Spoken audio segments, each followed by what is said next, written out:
Episode 4 proved to be another hit for Season 2, and it keeps on building The Mandalorian's epic world, great world building, and slowly taking us to the sequel trilogy. In-depth spoilers as of right now, so guys, I want to discuss two things here that we will talk about by the end of the video, but just to let you know what's coming, okay? We might have witnessed the technology used to create the SNOKE clones that Palpatine ultimately adopted from Moff Gideon. And Dark Troopers, baby. I have extensively played and loved to this day. I have it installed on my PC. Jedi Knight, Jedi Outcast. Playing as Kyle Katarn against Dark Troopers was magnificent, and they were one of the biggest challenges and biggest enemies in the game. So to see this all transpire and come into canon, this is something beautiful. But we will talk about that more in detail later on. To start with the episode right now, we start with, of course, the jagged Razor Crest, not fully fixed and limping around. We get a cute, lovely scene with the Mandalorian and Baby Yoda trying to fix the ship, with Mando trying to instruct Baby Yoda with red and blue wires, although it does not go as planned. Baby Yoda still has that small brain of not knowing how to follow instructions, and this gives us an indication that Baby Yoda is still not ready for essential things. If Mando will hand off Baby Yoda to Ahsoka, and us presumably we think that she will train him in the ways of the Force, the child still has a premature brain. He still is not fully developed. So it's fascinating to think that Ahsoka could train him in the Force when Mando couldn't even get him to differ red and blue wires and not to get them together. With no other recourse left, Mando gives up the idea of going like this to Corvus, and so they head for Navarro, the planet they once left at the hands of Cara Dune and Greef Karga. Once they land down on the lava planet, they are greeted immediately by the two. Before Mando could arrive, though, we quickly learn that Cara Dune has now become the marshal of the town, disrupting a robbery down in the Mandalorian hideout. With Cara Dune taking care of the bandits, she too, just like the Mandalorian, makes a little small friend. Now Mando drops down to the planet, greeted by Greef Karga and Cara Dune, who immediately notice the less than in shape Razor Crest. Not to worry though, Greef Karga immediately sends his best men on the job to fix the Razor Crest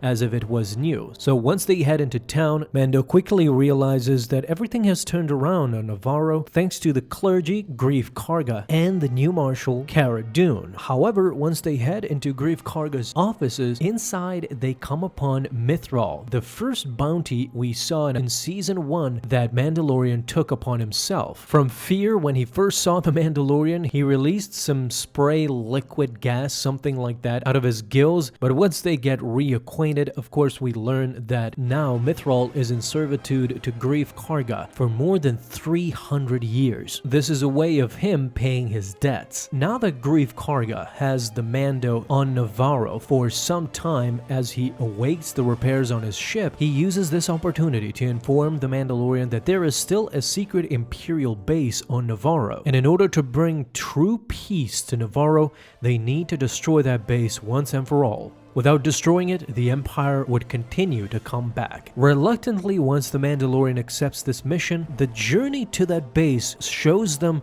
that this secret base is not empty at all. It is still crawling with Imperials, but at first, our heroes are puzzled as to why. Now, this whole section, or first half, I might say, completely mirrors the Death Star mission on A New Hope, where Obi-Wan shutting down the tractor beam. Only this time, they need to overheat the reactor so that it could blow up. The procedure is basically the same as lowering the shields. It even has the same command console, so them journeying towards the corridors of this Imperial base, of course, is reminiscent of the Death Star corridors where Luke, Han, Leia, Chewbacca, they all travel together and come upon stormtroopers. There is laser fire ensuing. This time though, the Obi-Wan, believe it or not, is Mythrol. Greef Karga implores him to go and overheat the reactor. There's a meme, of course, in Star Wars that there is never guardrails anywhere, even in dangerous situations, and it is mentioned in this quick scene where Mythrol needs to travel to the console, but the footing is very dangerous. The floor is made out of a curved panel that is very, very narrow, and so Mythrol mentions that there are never any guardrails anywhere. Even so, he successfully types the command to overheat the reactor, and the lava slowly but surely starts starts to boil up.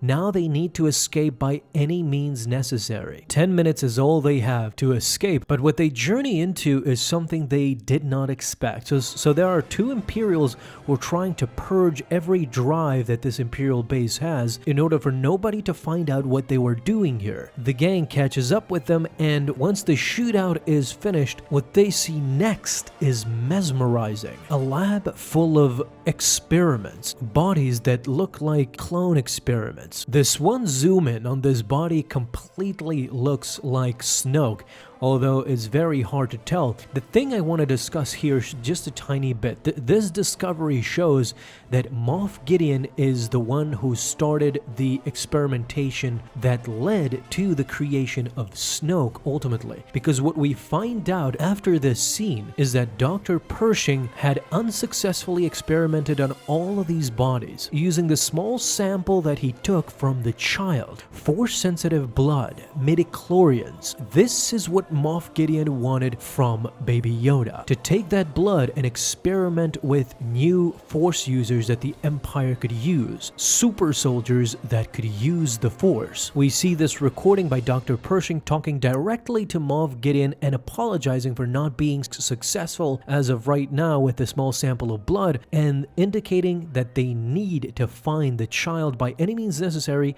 if they want to continue this experiment, extracting more Force-sensitive blood from the child. What's more, now Mando realizes that Moff Gideon survived the TIE Fighter crash. This recording was only 3 days old. His sense of urgency is all of a sudden raised when he realizes that he left the child back at the school. So this gives me the indication that right now they're not creating Snoke clones, don't get me wrong, but the methods and the way this is moving and going, you can see signs of future indication that Palpatine, once he maybe made contact with Moff Gideon, once he realized what they were doing, he used this technology right now that Moff Gideon and Dr. Pershing created in order to create these Snoke clones. This could be very highly plausible. After a deadly pursuit, the gang barely makes it out alive, with the Razor Crest in the end coming to the rescue. Yeah, it had been fully repaired,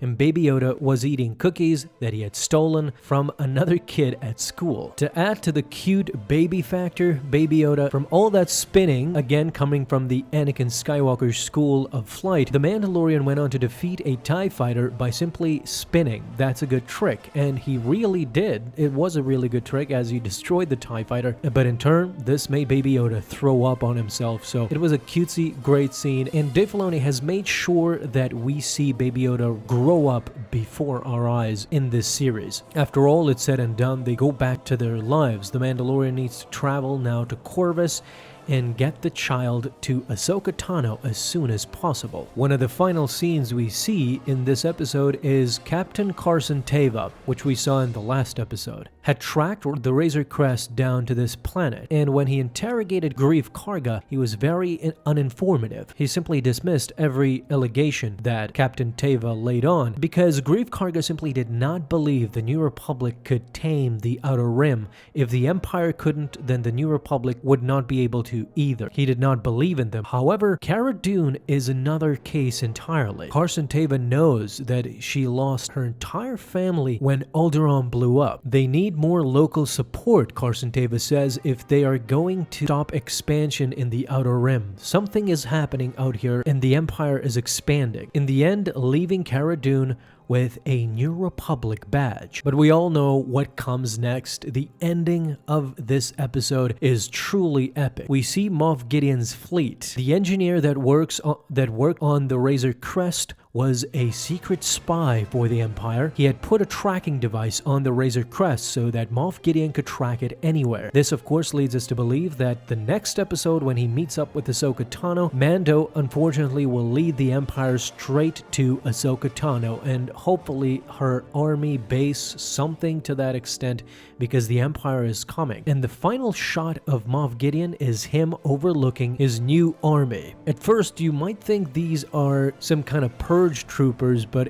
when you give a closer look, and given the fact that they need to experiment with force sensitive blood, these, my friends, are dark troopers. They are coming back to canon. Star Wars Commando did give us a hint that they were canon, but now I think it is official. The enemies we faced in Jedi Outcast playing as Kyle Katarn are back. Those dark armored force troopers that we faced in the game were called dark troopers, and I think now they are officially canon and they are back again. All Moff Gideon needs is more blood from the child, and he will get it by any means necessary, traveling to Corvus together with the Razor Crest just to get that kid. Don't forget, now this means of course that the Darksaber is making again a comeback in this season, as we might see a fight between Moff Gideon and Ahsoka Tano. How skilled is Moff Gideon with the Darksaber? Well, we will get to see in the next episode, hopefully. So guys, thank you so much for watching this episode, and if you enjoyed,